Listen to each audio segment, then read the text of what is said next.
నమస్కారం. నా పేరు శ్రీకాంత్ శర్మ.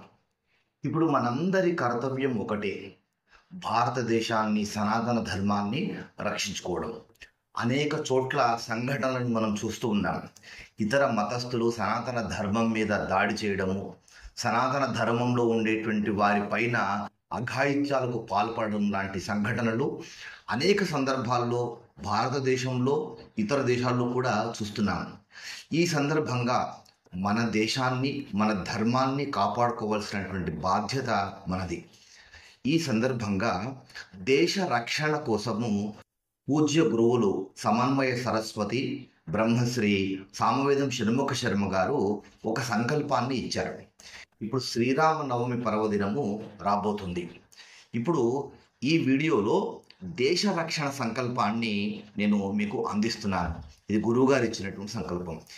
మీ కర్తవ్యం ఏంటంటే, ఈ సంకల్పాన్ని ఎక్కడెక్కడైతే శ్రీరామనవమి కళ్యాణం జరుగుతుందో ఆ చోట, ప్రతి చోట ఈ సంకల్పాన్ని మీరు కానీ, ఆ కళ్యాణం చేయించేటువంటి పురోహితులు కానీ, దేవాలయంలో కానీ తప్పకుండా ఈ సంకల్పాన్ని చేయించి కళ్యాణం చేయించండి.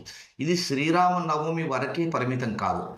ఇప్పుడు చెప్పేటువంటి సంకల్పము ప్రతిరోజు ఆలయంలో అర్చకులు తప్పకుండా ఈ సంకల్పం చెప్పి ఆ ఆలయంలో పూజలు నిర్వహించడము శ్రేయస్కరం. తద్వారా మన ధర్మము నిలబడేటువంటి అవకాశం ఉంటుంది.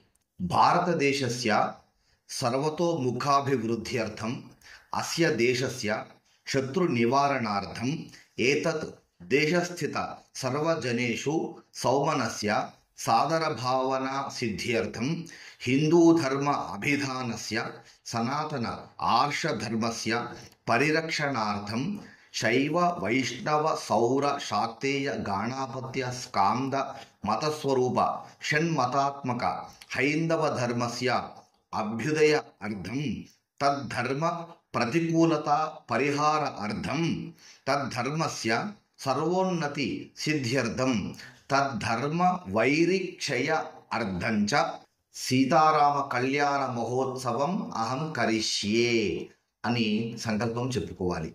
దయచేసి ఈ సమాచారాన్ని ప్రతి ఒక్కరికి, ప్రతి హిందువుకి, ప్రతి ఆలయ అర్చకుడికి, ప్రతి బ్రాహ్మణుడికి చేరవేయండి. జై హింద్, జై శ్రీరామ్.